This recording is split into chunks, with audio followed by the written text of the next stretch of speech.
मेरे सपने की सुने कौन सिसकी, अंतर को चीर व्यथा पलकों पर ठिठकी, हार नहीं मानूंगा रार नहीं ठानूंगा, काल के कपाल पर लिखता मिटाता हूँ, गीत नया गाता गीत नया गाता। वालों से कह दो चिंगारी का खेल बुरा होता है,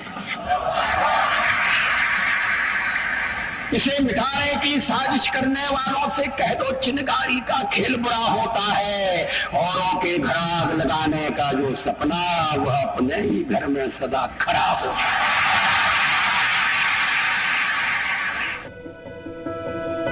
तीखे सवाल करने वालों को भी अपने हास्य बोध से लाजवाब कर देने वाला हाजिर जवाब।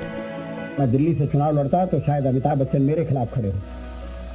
चुनाव के पहले पत्रकारों ने मुझसे पूछा था कि अगर अमिताभ बच्चन आपके खिलाफ चुनाव लड़ते हैं तो आप क्या करेंगे। मैंने कहा मुझे रेखा से प्रार्थना करनी पड़ेगी कि वो हमारी तरफ से लड़े। लेकिन अटल जी सिर्फ हाजिर जवाब, प्रखर वक्ता और कलम के सिपाही ही नहीं थे, वो ऐसे राजनेता भी थे जो भारत की आत्मा को समझते थे। राष्ट्रवादी थे लेकिन मानवतावादी भी थे, हिंदूवादी थे लेकिन सबको साथ लेकर चलने की समझ भी रखते थे, जिन्हें कुछ लोग सेक्युलरवाद का नाम भी देते हैं। 10th क्लास में मैं था जब मैंने वो कविता लिखी। बच्चन जी भी ग्वालियर आते थे। मधुबाला के अलावा उनकी रचनाएं और मिट्टी का तन मस्ती का मन क्षण भर जीवन मेरा परिचय, ये जो प्याले वाली कविता है, इसी को मैंने सुन के उस समय लिखी थी, क्योंकि मैं आरएसएस से जुड़ा था। हिंदू तन मन हिंदू जीवन रग रग हिंदू मेरा परिचय। अब सानी जी कहेंगे कहाँ देखो मधुबाला और कहाँ ये अपनी सांप्रदायिकता भड़का रहे हैं, मगर मैं चाहूंगा कि आप लोग उस कविता को पढ़ें अगर समय मिले, और उसमें जो हिंदू का रूप है वो सेक्युलर हिंदू का रूप है, संप्रदायवादी हिंदू का रूप नहीं। एक हिंदू के जिस स्वरूप को अटल जी ने साकार किया, उसे उनके जीवन के कई रंगों ने मिलकर आकार दिया। अटल जी का जन्म ग्वालियर में 25 दिसंबर 1924 को हुआ। कविता से उनका पहला परिचय अपने घर आंगन में अपने कवि पिता के सानिध्य में हुआ। फिर ग्वालियर के विक्टोरिया कॉलेज और कानपुर के डीएवी कॉलेज से तालीम मिली, जिसके बाद राष्ट्रीय स्वयंसेवक संघ की दीक्षा, पत्रकारिता की शिक्षा और एक नेता का संघर्ष, इन सब ने मिलकर भारत रत्न श्री अटल बिहारी वाजपेयी की शख्सियत का निर्माण किया। एक पुराने इंटरव्यू में उनकी बहन विमला मिश्रा ने बताया कि अटल जी की शख्सियत को संवारने में उनके पिता के अनुशासन का भी बड़ा किरदार रहा। हमारे पिताजी तो बहुत अनुशासन थे, अनुशासन में वो सबको डांटते थे,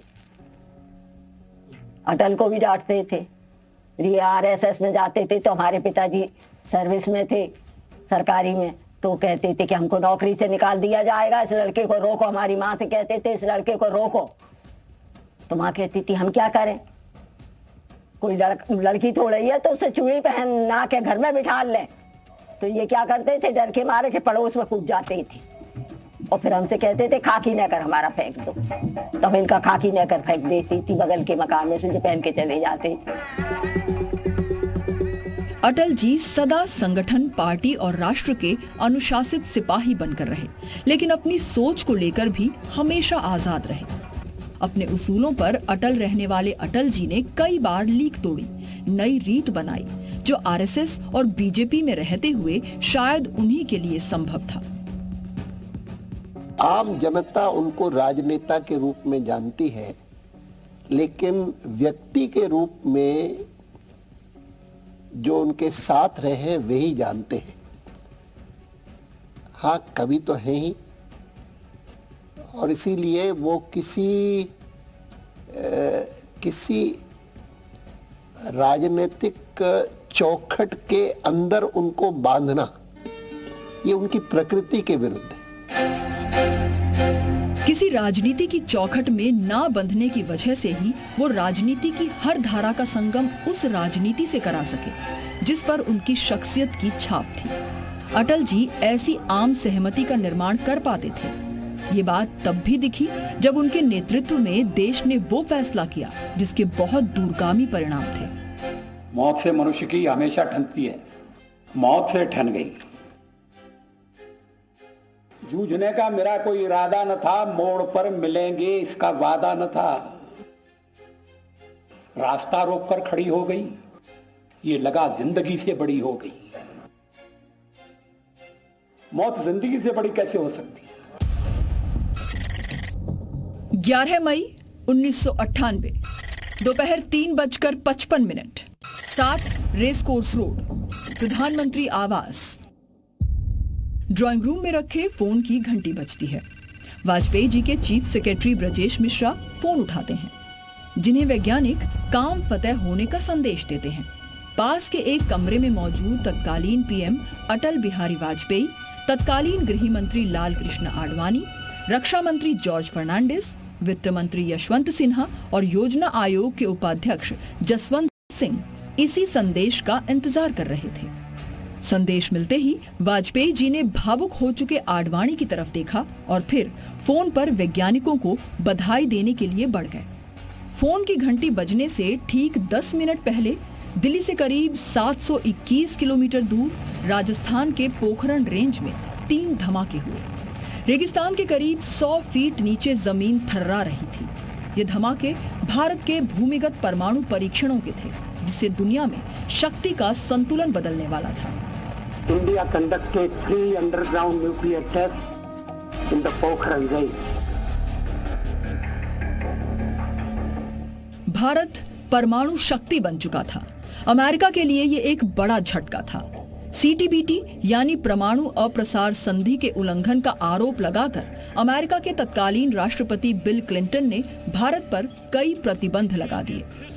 अमेरिका भारत को दूसरे देशों से अलग थलग करना चाहता था, लेकिन ये वाजपेयी ही थे जिन पर अमेरिकी धौंसबाजी का जरा भी असर नहीं पड़ा। अमेरिकी प्रतिबंधों का जवाब 2 दिन में दे दिया गया।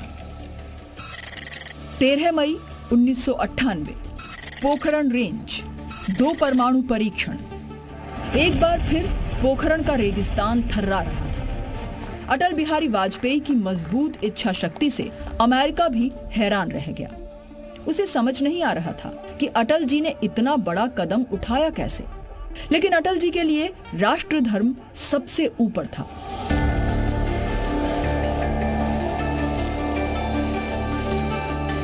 और उनकी इस सोच में उस वक्त का विपक्ष भी उनके साथ था। दुनिया भर के पत्रकार उस वक्त दिल्ली में थे। वो देश के भीतर से इन परीक्षणों के खिलाफ विरोध की आवाज खोज रहे थे। कोई नेता मिले जो वाजपेयी सरकार के परमाणु परीक्षणों का विरोध करे, लेकिन विपक्ष का दिल जीत चुके वाजपेयी के खिलाफ एक भी बयान नहीं आया। दरअसल अटल बिहारी वाजपेयी जानते थे कि एक लोकतंत्र में आम सहमति के निर्माण की कीमत क्या होती है। हमारा परमाणु शस्त्र आक्रमण के लिए नहीं है, रक्षण के लिए है, आत्मरक्षण के लिए है। लेकिन आत्मरक्षण इतना मजबूत है कि अब किसी के हमारे ऊपर आक्रमण करने की हिम्मत नहीं होगी, साहस नहीं होगा। सच तो ये है कि अटल बिहारी वाजपेयी ने न्यूक्लियर टेस्ट करने का मन 2 साल पहले ही बना लिया था।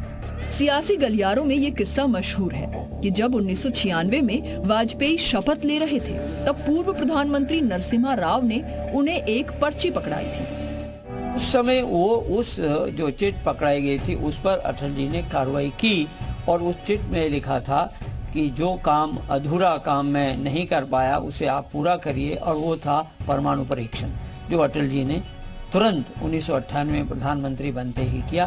देखिए ये सब जाहिर है कि नरसिम्हा राव जी के समय बहुत प्रयास किया गया था कि भारत परमाणु परीक्षण करे, लेकिन अमेरिका के दबाव में ये परीक्षण नरसिम्हा राव सरकार नहीं कर पाई। लिहाजा 1998 में जब अटल जी की सरकार आई, तब उन्होंने परमाणु परीक्षण करने की फुल प्रूफ योजना पर काम शुरू कर दिया। हालांकि इसका खाका तभी तैयार हो गया था जब अटल जी की 13 दिन की सरकार आई थी। 2 साल बाद दोबारा अटल जी की सरकार आई। इसके 1 दिन बाद ही अटल जी ने परमाणु ऊर्जा आयोग यानी DEA के अध्यक्ष R चिदम्बरम को बुलाया। मीडिया को इसे शिष्टाचार मुलाकात बताया गया, जबकि इसकी असली वजह 2 महीने बाद पोखरण में परमाणु परीक्षण की संभावना तलाशना था। इसके बाद 3 महान वैज्ञानिकों एपीजे अब्दुल कलाम, आर चिदम्बरम और अनिल काकोडर को ऑपरेशन शक्ति के नाम से परमाणु परीक्षण करने का मिशन सौंप दिया गया। पॉलिसी मेकिंग लेवल पे भी कम लोगों को जानकारी थी और इम्प्लीमेंटेशन लेवल पर भी बहुत कम लोगों को जानकारी थी और हर एक काम नीड टू नो बेसिस पे हुआ कि आपको जितनी जानकारी आपका काम करने के लिए होनी चाहिए उतनी ही जानकारी दी गई और पूरी जानकारी बहुत ही कम लोगों को थी। अमेरिकी सैटेलाइट्स को चकमा देकर एक तरफ सफल परीक्षण किया गया तो दूसरी तरफ अंतर्राष्ट्रीय कूटनीति में दबाव और प्रतिबंधों की राजनीति को मुंह तोड़ जवाब दिया गया। अटल जी के मजबूत इरादों से धीरे धीरे अमेरिका नरम पड़ गया। हालांकि इसके पीछे था अटल जी का एक और मास्टर स्ट्रोक। ये मास्टर स्ट्रोक था दुनिया को अमन का पैगाम देने वाली दिल्ली लाहौर बस सेवा की शुरुआत। इसकी जमीन तैयार हुई थी सितंबर 1998 में यूएन की बैठक के वक्त, जब अटल जी और पाकिस्तान के तत्कालीन प्रधानमंत्री नवाज शरीफ की मुलाकात हुई थी। परमाणु परीक्षण के बाद दोनों देशों के रिश्तों पर जो बर्फ पड़ी थी, उसे अटल जी की पहल पर हुई इस मुलाकात ने पिघलाना शुरू कर दिया था। उसी वक्त अटल जी ने लाहौर तक बस सेवा शुरू करने का वादा किया था। केवल पाकिस्तान की एक समस्या थी और उसके साथ भी संबंध बनाना, अच्छे संबंध बनाने की पहल करना, इसकी अपेक्षा भी दुनिया भारत से ही करती थी।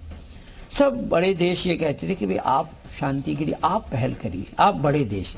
तो उस संदर्भ में अटल जी ने वो पहल की थी और वो दिल से मानते थे कि भारत और पाकिस्तान के संबंध सुधरने चाहिए। अटल जी ने बस सेवा शुरू करने की हामी भर दी थी, लेकिन इतनी बड़ी पहल के लिए विपक्ष को साथ लाना जरूरी था। वाजपेयी ने एक बार फिर आम सहमति का निर्माण करने की अपनी जादूगरी का मंत्र फूंका। विपक्ष के साथ एक सर्वदलीय बैठक की गई, जिसमें बस सेवा के समर्थन में एक प्रस्ताव पास किया गया। कॉन्फिडेंस बिल्डिंग मेजर्स, एक विश्वास बढ़ाने के जो मेजर्स जो होते हैं जो देशों में, वो न्यूक्लियर को टच नहीं करते थे। पर लाहौर में पहली दफा जो एग्रीमेंट साइन किया गया, उसमें न्यूक्लियर कॉन्फिडेंस बिल्डिंग मेजर्स के ऊपर एक एग्रीमेंट साइन हुआ। तो ये सबसे बड़ी बात थी कि ये इनिशिएटिव था और ये दुनिया को एक तरह से ये संदेश था कि देखिए भारत अपनी जिम्मेवारी भली भांति समझता है।